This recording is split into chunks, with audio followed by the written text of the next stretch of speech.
Well, hello. I'm Patricia, and this is the Poetry Pea, episode 23 of Series 8. Makes us sound so grown up, doesn't it? Now, I had great fun putting this podcast together for you. The point of it was mainly to get you excited to write haiku and senryū for the second volume of the Poetry Pea Anthology, Little Marvels. As you know from the podcasts I've already published, the topic this year is belonging and alienation. If you haven't listened to those podcasts, I'll add a link in the show notes so you can go directly there and listen to them all. Little Marvels, the anthology, will be in print and PDF format, and submissions will be by invitation only. And the only way to get that invite is by signing up to the mailing list. You can do that on the website. And just a word of warning, well, maybe 2 words of warning. I do check the invitation list, and it's not going to be that long till I send out those invitations. So hurry, hurry, hurry. Make sure you don't miss out. Today's inspiration is coming from North Carolina in the form of a poet you met in Series 7, where he read to us from his book, A Million Shadows at Noon. Another link in the show notes for that if you'd like to go and listen to it. It's Lenard D. Moore. I can't imagine that you don't know him. He's a former president of the Haiku Society of America and an inductee of the North Carolina Literary Hall of Fame. He's very well known in poetry circles, and he's got a list of awards as long as your arm. Yes, he writes in our beloved short form, but he has a depth of work outside that in other forms, some of which you're going to hear today. Hopefully, you'll chase down some of his books, and maybe even books that have been written about his work and him, and learn more about him. If there are specific things you can't find or you don't hear today, do write and let me know, because I'm sure he's going to be back. Do listen right to the end. I'm going to let Lenard read us out today, and I'll see you next week for more poetry. But until then, most importantly, keep writing. Now, Lenard has the most delicious, warm, rich voice. Let's go and hear him read. I don't think you're going to be sorry you spent some time with him. Ciao. Hello, Lenard. Welcome. Hello, I'm honored to be here. Thank you. Now, Lenard, as you know, I did an awful lot of reading about you and your work for this podcast, and I got to the point where I had to stop and focus on belonging and alienation, which are the topics for today. Otherwise, we would be here talking for hours about your work.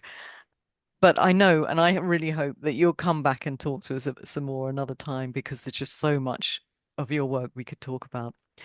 But in the end, I came to the conclusion that today we just home in on a few things, on a few topics, and use them to investigate your work and hopefully, and I'm pretty sure, inspire other poets to write poetry. But we have to start, I think, with your induction to the North Carolina Literary Hall of Fame. And you were inducted last year in 2024. I'll put a link in the show notes. And when I began my research, I began by reading your page on the Hall of Fame. And I knew I was going to be in trouble because it opens like this. Lenard D. Moore is, simply put, a prolific writer. Moore has published in over 30 genres. His work have been translated into more than 20 languages and has been widely anthologized. And I've already told you that in my ignorance, I thought I was only going to be looking at short forms of poetry. But today we're going to see and spread our wings and hear some of your long form poetry. Unfortunately, we just can't cover everything you've done, like the essays and short stories. But we'll get a taste for it, and hopefully people will go ahead and explore like I've done. And we're going to come back, as I said. So, Lenard, tell us, how did you come to be a writer in the first place? Well, I was little, my brothers and sisters and I would listen to our grandfather tell stories, and I was mesmerized by Hmm. those stories. And so language has been a part of me for a long time. And then, of course, in school, we read poetry and had to memorize. At church, we were in plays, on and on. So I love poetry. So, as we said, you don't just write poetry, you write a lot of things. But we're going to hear in the not too distant future a little bit about your family, because that's one of the themes. But I thought we'd start, if that's okay, with one I've called environment, because as you read your work, particularly the short forms that we're concentrating on today, there is a real sense of place and a feeling for nature that runs through most of your work.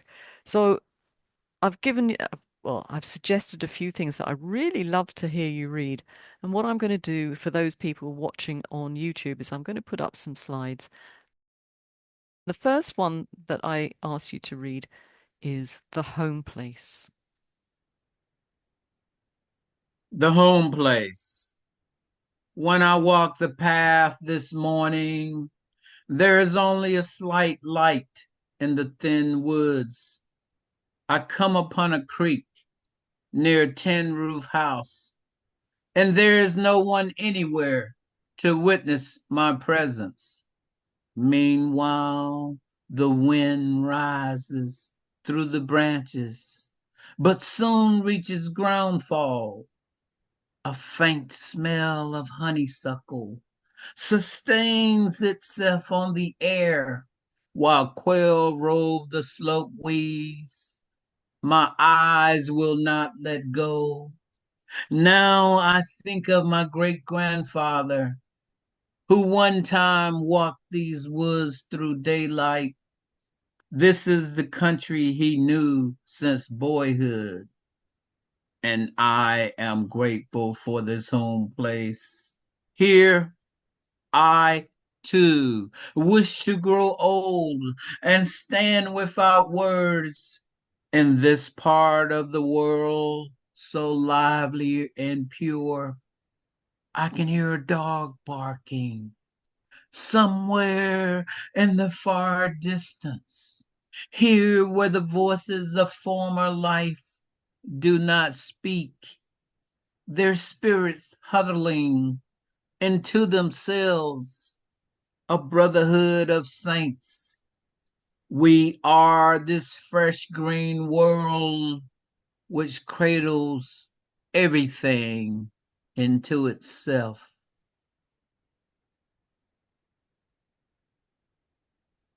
Thank you. That's so beautiful. And we discussed before we came on air that we're more or less the same age, but we come from very different places. But and I'm glad you can't see me at the moment because I've got the slides on. I've actually got tears in my eyes because I have a family home in Ireland, which is, a farm basically, like the countryside you come from. And it speaks to me of my generations of my family who walked these woods through daylight. This Wow. this being the country they knew since boyhood or, childhood. And I'm grateful for this home place. I don't think I want to grow old there, but I am grateful for this home place. And I wish I just love to go home and to walk the fields that they walked because there's history in those fields. My roots are in those fields, and I feel this very strongly in this piece of work, and I just love it. Thank you for Oh, reading it thank to you. us. Thank you. And then there's another one, Onslow County, North Carolina.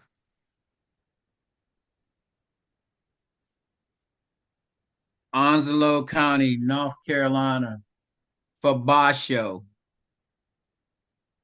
In windless moonlight, black spider weaving its web, a poised firefly blinks among the fallen plum tree, and in the garden, cricket song rises and falls. We've already spoken about your family and the roots you have. But when I read your pieces, there are so many that illustrate family and how you belong to that family. And we meet so many of your family in your work, and they inveigle their way into our hearts too. So I've picked a few poems that I enjoyed, and I wondered if you'd read them to us. What was said on the porch? When I was 9, my father stood on the wooden steps of our porch while the leaves of the maple at the roadside fell in whispers. He thoughtfully asked my great uncle to take care of chicken. Father had always called mother chicken. Of course, great uncle said, I'll look out for my niece, and glanced down at me. I wanted to answer, I'd take care of mother, but I knew my place. I don't know what Vietnam will be like, father told him. I just don't know. Great uncle turned his gaze to the wind chimes that hung from the roof, hat tilted the way of the wind, and cigar burning red.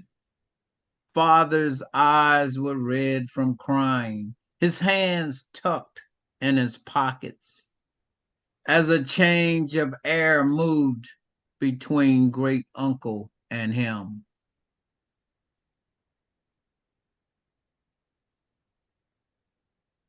Thank you. And can I just, it's just struck me.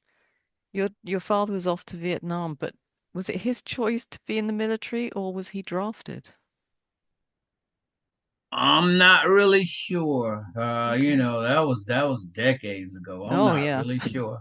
Yeah. But he was a Marine, or was it your Oh yeah, father? yeah, Yeah. yeah. You're right. Yeah. Yeah, he was a Marine. Whew. Powerful stuff. Powerful stuff. Yeah.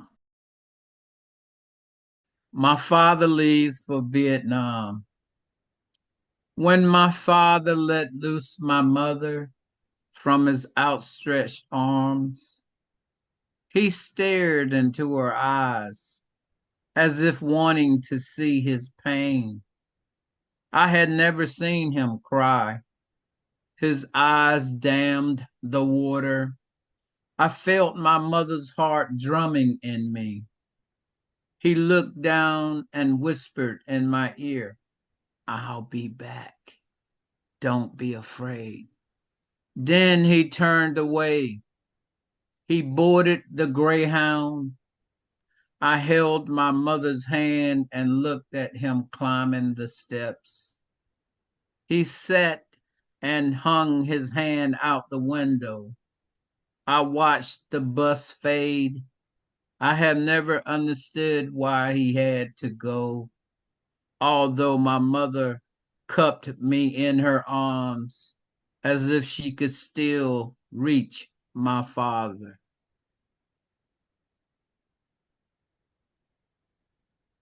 More beauty in such a horrible experience for all of you as a family. I can't imagine your father. I can't imagine being in his shoes and leaving his little family behind. And that phrase, I'll be back, don't be afraid. A promise he probably couldn't guarantee, as it turns out, because it was a horrible, horrible war, wasn't it? Oh, It's a, yes. it's a beautiful piece of work. Thank you. And then some haiku from my father, still mentoring. Okay. My father still mentoring. Last August day, my 84-year-old father, now an ancestor, spring rain. I remember great stories my father told. Again, referring back to the stories that families tell, or at least I don't know that all cultures tell. We'll get onto that in a wee while, but certainly the Irish are great ones for sitting round the fire in the old days Wow. anyway, telling stories about, Mm. about each other. And that's something I sort of miss being over here in Switzerland. I miss the family stories. And I love storytelling. I love to listen to them. I also love to participate in storytelling. I I know love it.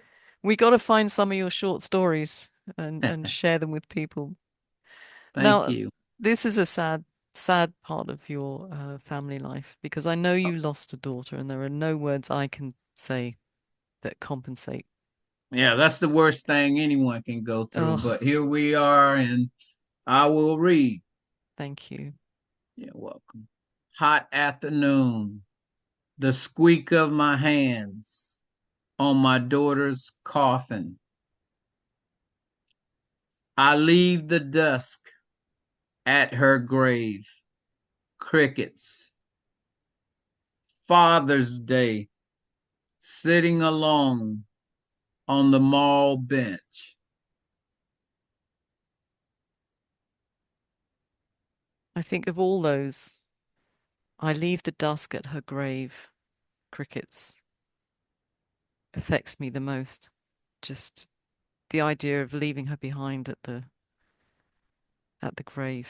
Oh, it really is a good job you can't see me. The tears are now beginning to fall.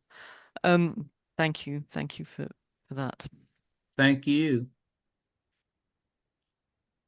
Can you read Great Grandma Fanny, one of your haibun for us, please? Okay. I have the book right here, so I read it. Thank you. You're welcome.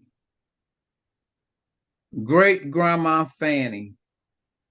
She stood ironing, board straight, as if she had a basket on her head. Born 24 years after the Civil War, I am still captivated by her stern, steady ways of working. Brown hands gripped the hoe, chopping weeds away from rows and rows of corn and peanuts, a blue apron around her waist, bonnet on her head. She died in 1972. She walked up and down sun-beaten rows, chopped weeds as steady as machines. Her wooden quilting frame took up most of her front room. Hand stitching a patchwork. I am fond of unraveling the quilt of this memory. How could I sizzle the thread of that time? It remains here 45 years. Her house falls into itself.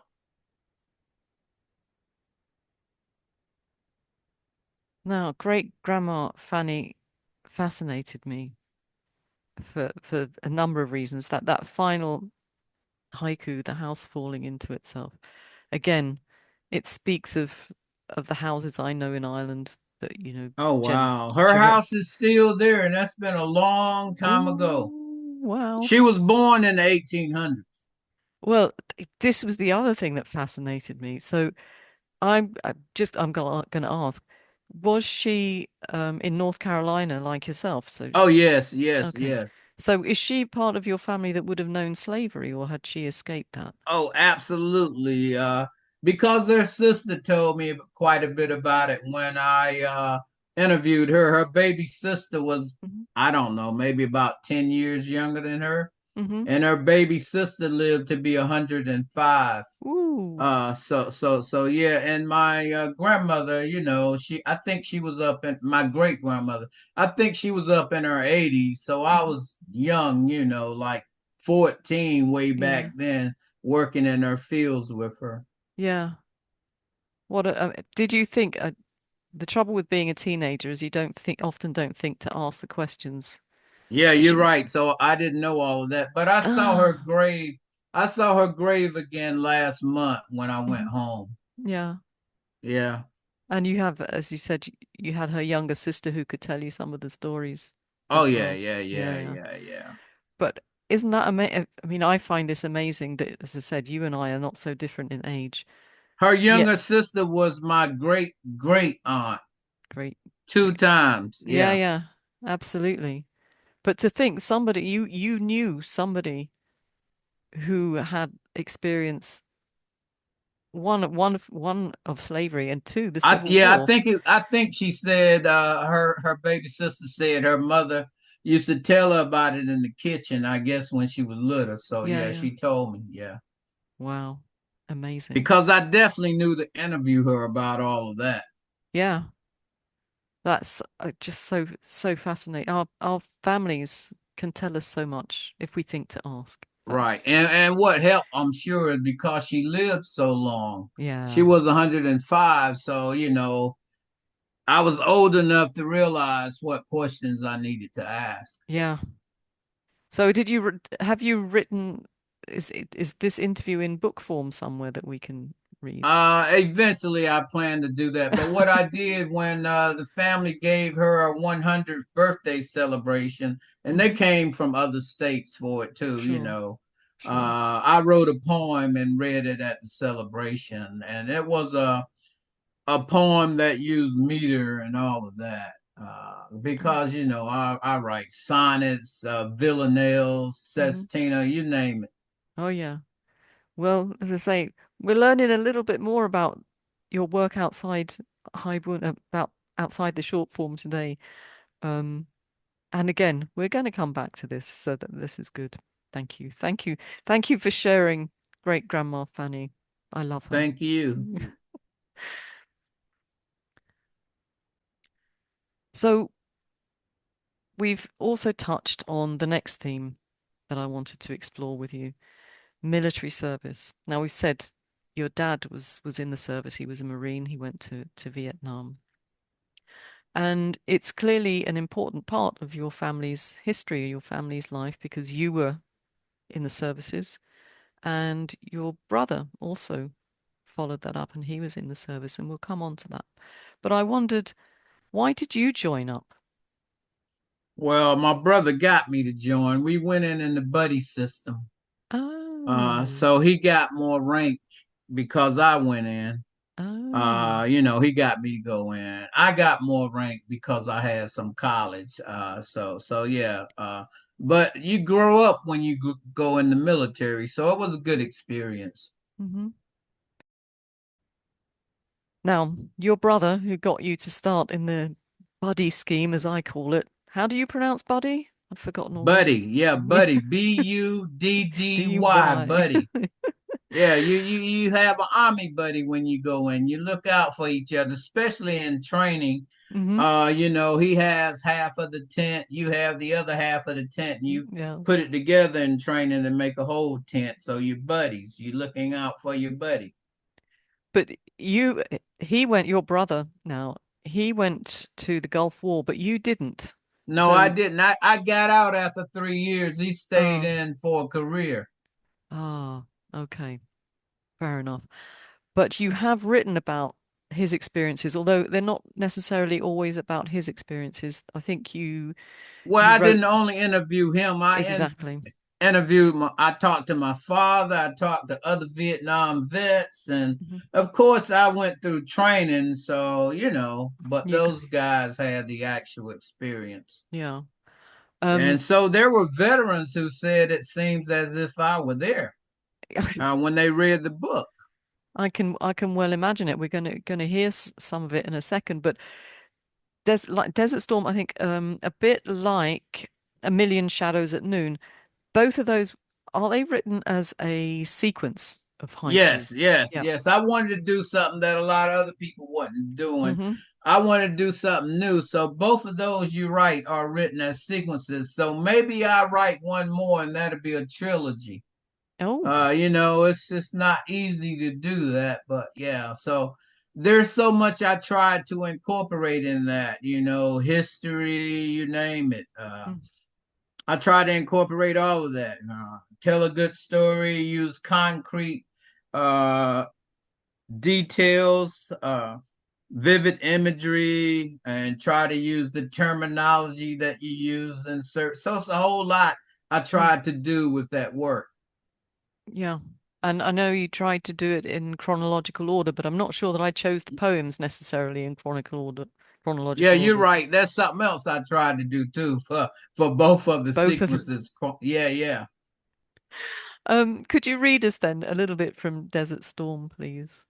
Okay. Desert Storm: A Brief History. September sunrise. Marine leaving for the Persian Gulf looks back at his wife. Wet desert sand. Soldier after soldier plodding in others' footprints. A squad of soldiers boarding the wet kettle car, none smiling. Well, of course, they know where they're heading, so no one would be smiling. No, no, absolutely. I mean, I'm not a soldier. I've never been a soldier, but I can well imagine that those that have served have read Desert Storm and said to you, it's just as if you were there. I mean, I would encourage people to get hold of Desert Storm and read the whole thing because we can only give you a snippet of it here, but it's a very moving piece of work. Some guy contacted me, I don't know, maybe about 20 years ago. I think he was at the Air Force Academy or somewhere. He was Mm-hmm. telling me that he was writing a master thesis on it. So Oh, I never saw it. I guess he wrote it. So I think some others have written about Desert Storm: A Brief History. okay. Well, I'll have a look, see if I can find it. If I can, I'll put it in in the show notes. But either way, as I said, people should get hold of Desert Storm, um, and and read it. It's a fact. It's part of our, well, it's certainly part of the history we've lived through, Lenard. And one of my sons was born during that operation. So, Oh, wow. And um, notice I tried to incorporate the natural world in there too. oh yeah, yeah. I think I actually my favorite of those three is the wet desert sand, soldier after soldier plodding in others' footprints, soldier after soldier plodding in others' footprints. I love the image of that. It's Oh, thank you. it's wonderful. Thank you. Now here's something that's sort of a little bit, I don't know, it's awkward for me to bring up, but I'm going to put it to you and see what you think. Because from what we've discussed in the past, I don't think you want to be regarded as an African American poet. You'd rather be seen as an American poet, which I certainly understand. But there's no getting away from the influence of your history and your culture in your work, as we've seen already. Oh, So, yes, it's obvious that I'm an African American poet, but yeah, why not be an American poet too, you know? But yeah, I'm definitely an African American poet, but I yeah, would say I'm an American poet because it's part of America too, you know? absolutely, absolutely. I agree with you totally. So I've tried to avoid that, but as I said, it's you can't help but see the influence of your African American background in Oh, some of your work. absolutely. I incorporate it in my work. I write about my African American background and Hmm. experience and history and all of that. Oh yeah, and that's why pieces of work that you've read out today, that so many of them are really, really interesting for me because I'm European for starters, so I don't have the knowledge of the American culture.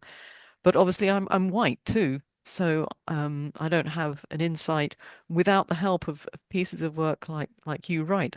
I don't have that insight into the culture of African Oh American. yeah, I definitely write a lot about the culture. Mhm. You see that gospel, jazz, you name it. Oh no, we can't. Food, family. Yeah, yeah. I mean, it's We've done all in there. family. We can't do jazz this time, but you're coming back, so we will definitely do some jazz in the future. But I wondered, I've picked out a few things that sort of spoke to me that I enjoyed reading, and I'd love to hear you read in your own voice. So I've got a few things. I'll just put them up. There you go. So a haiku, another gospel song, streams on the laptop, the deepening night.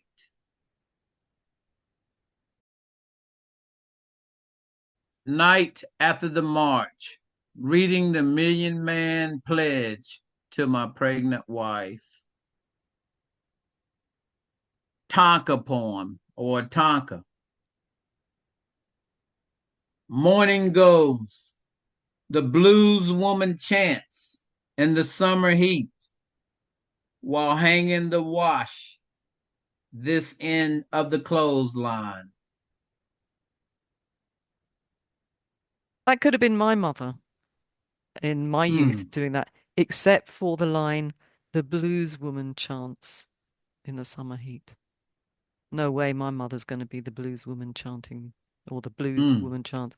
So I just love that just because, again, it connects our cultures with being, while still being just that little bit different. So thank you for Thank that. you. So, Lenard, it's been a real pleasure. Thank you so much for joining me today. And I just wanted Thank to ask you you, for having me on the show. hey, do you know what? It's a real privilege for me. But I just wanted to say we've heard a lot from you. We've read it, or you've read in your beautiful tones some work to us. Is there anything else you'd like to leave us with before we go? I would love to read one more from Forever Please. Home. Yes, please. Yeah. And the poem is titled Again, and it's from the home place. Okay. Again, something uncertain moves in the graveyard at duskfall. Perhaps a rabbit hopping among steadfast weeds, or wood rat crossing a sunken grave that waits for a wide oak leaf falling through a prolonged silence. I listen by the roadside while a pale moon rises between close by pines, and the smell of tobacco leaves a simple barn. Any summer day, you might see farm workers hanging tobacco in the old farm building while sparrows chatter among the birches. I know this baffling land where cats are forbidding, though they have been seen washed by moonlight, silent, late at night when the dogs sleep. I work for rhythm, Hmm. the imagery, figurative language, and good details. Yeah. Excellent advice for all of us. Thank you. Thank you, Leonard, and thank you so much for sharing your work with us. Do you know, it's been a delight, Thank honestly. you. I'm honored and I'm humbled. Thanks. There was a little hiccup last time Leonard D. Moore came to visit. I really wanted him to read his haibun, A Blueberry Picking Day. It's a haibun I love, not just because it's so well written and the language is sublime, but it reminds me of picking windberries with my mum and dad on the mountain behind my grandparents' farm in Ireland. Windberries, or as they're otherwise known, uh, bilberries, are small blueberries and a little bit tart, and we'd find them as we traipsed up towards the bog above the house. Anyway, I so wanted to hear it read in Lenard's voice, and by now you're going to know why. But he didn't have the piece to hand. Bless him. He got hold of it and made time to come back and read it to us, although we can't get his camera working. C'est la vie. Lenard, thank you so much. I'm going to hand it over to you to give us a final reading. Thank you so much. A blueberry picking day. When school was out and the first day of summer was about 2 weeks away, we knew that much excitement belonged to us, my brothers, sisters, and me. We could hardly wait for the first hint of sunlight in early morning. We rose from our shared beds, washed ourselves off with wash rags that floated in the small sink of hot, soapy water. We slipped into old bell-bottom pants and worn blue jeans and polyester cotton shirts, white socks, Converse tennis shoes, and straw hats. We poured cornflakes, sprinkles of sugar, and milk into bowls. We are without talking at the kitchen table. We knew that our mother and father did not believe in wasting any food, so we ate it all and drank the leftover milk from the bowls. I remember how we rushed out of the screened door off the concrete porch and dashed to the roadside to wait for the blueberry bus. We laughed and talked about how many berries we would pick to fill our homemade plastic buckets that hung around our waists with twine. How deeply we loved this time of year.